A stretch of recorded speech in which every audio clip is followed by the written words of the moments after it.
اکثر انسان کا دل بہت بے چین رہتا ہے کہ آخر ہم یہ کیسے جان سکتے ہیں کہ اللہ ہماری مانگی دعاؤں پر راضی ہے کہ نہیں۔ تو یاد رکھو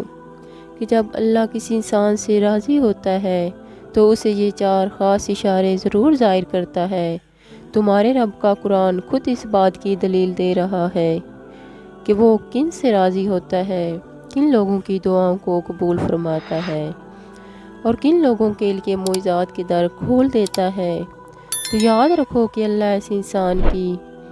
دعا کو بڑی جلد قبول فرماتا ہے جو کسی نقصان یا مصیبت سے ہمت نہیں ہارتا، کسی ناکامی سے دل شکستہ نہیں ہوتا، کسی لالچ سے پھسل نہیں جاتا اور ایسی حالت میں بھی اللہ پر پورا یقین کرنے والا ہو جبکہ اس کی کامیابی کا کوئی امکان نظر نہ آتا ہو۔ یہاں کیا گیا توکل اس کی پوری زندگی بدل دیتا ہے۔ نبی کریم صلی اللہ علیہ وآلہ وسلم نے فرمایا، یاد رکھو دعا لازمی قبول ہوتی ہے لیکن تمہیں نظر نہیں آتی۔ اس کی خدائی اور اس کا دائرہ فیض بہت وسیع ہے اور وہ خوب جانتا ہے کہ اس کا بندہ کب، کہاں اور کس نیت سے اسے یاد کر رہا ہے۔ قرآن کہتا ہے کہ یاد کرو وہ وقت جب ہم نے سمندر پھاڑ کر تمہارے لیے راستہ بنایا اور پھر اس میں سے تمہیں باخریت گزروا دیا، اور اگر تم نہ قدرے لوگوں کی پرواہ کرتے کرتے تھک چکے ہو اور تم نہیں جانتے کہ سلامتی کی راہ کون سی ہے، تو سنو، بے شک کوئی انسان یہ جان نہیں سکتا کہ کون سا دل، کون سی زمین اور کون سا فیصلہ اس کے لیے بہتر ہے۔ تم جس راستے پر چلو اس میں سے اللہ کی رضا تلاش کرو اور کوئی بھی چیز تمہاری کسی تدبیر کا نتیجہ نہیں، یہ سب کچھ اللہ ہی کی تدبیر ہے۔ اللہ تم سے فرماتا ہے تم ان کا غم نہ کھاؤ۔ اگر اللہ تمہارے دلوں میں کوئی بھلائی پائے گا تو جو کچھ تم سے لیا گیا ہے اس سے بہتر وہ تم کو عطا فرمائے گا اور ہم محسنین کو اور بھی زیادہ عطا کریں گے۔ اور جانتے ہو اللہ تعالیٰ کی ساری کمال و فیاض کا سارا فیض تمہیں کب حاصل ہوتا ہے اور کن فیکون کی بڑی نشانیاں کیا ہیں تو جان لو کہ جب تم انتہائی ناقابل برداشت لمحوں میں ڈرنے کی بجائے اپنی محنت اور اللہ کے سہارے پر اپنی موج میں اڑنا سیکھ لیتے ہو اور اپنا ایمان کسی اور کی بھیٹ چڑھانے کے بجائے اپنی حاجت روائی کے لیے اللہ ہی کے آگے ہاتھ پھیلاتے ہو،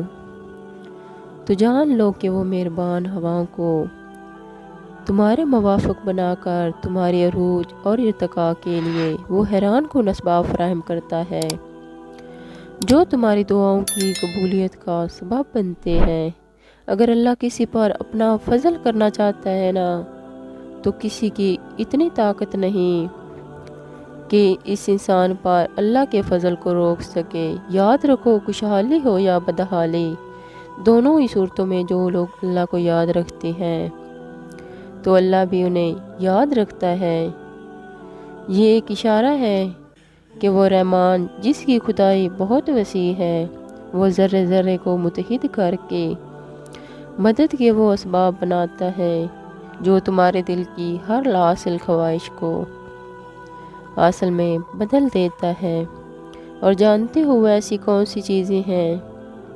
جو ظاہر کرتی ہیں کہ تمہاری دعا شرف قبولیت کے قریب ہے،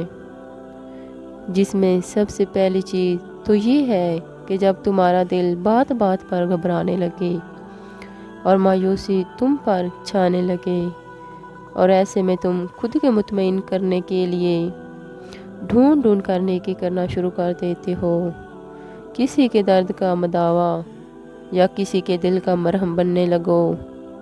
تو سمجھ لو کہ تم اللہ کی نگاہ میں آ چکی ہو، کیونکہ تمہارے دل کی بدلتی یہ کیفیت واضح کرتی ہے کہ تمہارے غم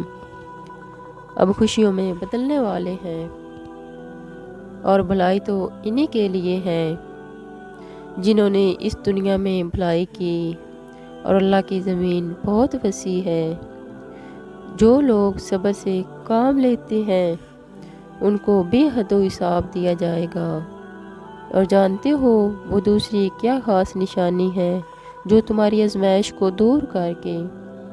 تمہاری دعا کی قبولیت کا سبب بنتی ہے، کہ جب تم انتقام کی قدرت ہونے کے باوجود معافی اور درگزر سے کام لے کر اپنا معاملہ اللہ کے سپرد کر دیتے ہو، تو جان لو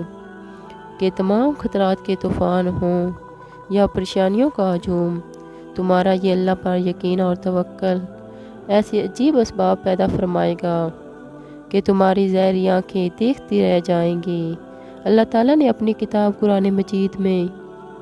یہ بات بالکل صاف الفاظ میں واضح کر دی ہے۔ اللہ فرماتے ہیں کہ میں پکارنے والے کی دعا کو رد نہیں کرتا، اور جو لوگ مجھ سے دعا کرتے ہیں میں ان کی دعاؤں کو سنتا ہوں اور ان کی باتوں کا جواب بھی دیتا ہوں۔ جان لو کہ کوئی دعا قبولیت سے محروم نہیں ہوتی۔ اللہ کہتا ہے کہ میں تمہاری دعا اپنے طریقے سے قبول کرتا ہوں اور اسے صحیح وقت پر قبول فرماتا ہوں۔ میرے نبی کریم صلی اللہ علیہ وآلہ وسلم نے فرمایا کہ جو اپنے رب سے زیادہ مانگتا ہے اللہ اس سے زیادہ راضی ہوتا ہے۔ دعا تمہارا اللہ سے رشتہ جوڑ دیتی ہے، دعا تمہیں اپنے خالق کے قریب کر دیتی ہے۔ جانتے ہو جو ذات ہر چیز سے بے پرواہ ہے، وہی مہربان ذات جب تمہاری پرواہ کرنا چاہتی ہے تو تمہیں اپنے قرب کا موقع دینے کے لیے ہر طرف سے اکیلا کر دیتی ہے۔ اور کتنی خوبصورت ہوتی ہے نا وہ تنہائی، جہاں بندہ اپنے خالق کی بندگی میں ہر فکر سے آزاد ہو کر قرب خداوندی میں رحمتوں کے وہ خزانے لوٹتا ہے جو اس کی روح تک کو مسرتوں سے بھر دیتی ہیں۔ بس تم اپنے بروں دنوں میں اللہ کی رحمت سے کبھی مایوس نہ ہونا کہ اس کی طرف سے کشادگی قریب ہی ہے، وہیں شفا دیتا ہے، وہیں تمہاری خواہش پوری کرتا ہے، وہیں تمہاری حفاظت فرماتا ہے اور وہیں تمہاری دستگیری کرتا ہے، وہیں تمہاری پردہ پوشی کرتا ہے۔ اور یاد رکھو کہ اللہ ہر ایک کا نصیب بہت محبت سے لکھتا ہے، اور جب تمہاری بار بار مانگی دعائیں رب کے حضور پہنچتی ہے نا تو اسے بھی مقدر میں لکھوا لیتی ہے جو تمہارے مقدر میں نہیں ہوتا۔ اور تمہارے دل کا نہ بدلنا تمہارے نصیب بدلنے کی نشانی ہے۔ جب وہ تمہیں کسی چیز سے محروم کر کے آزماتا ہے نا تو اس کے بدلے میں دگنی راتیں بھی نصیب کرتا ہے۔ مطمئن رہنا، تمہارا یہ صبر گواہ ہے کہ اللہ بہت جلد تمہارے لیے غیب سے معجزے اتارنے والا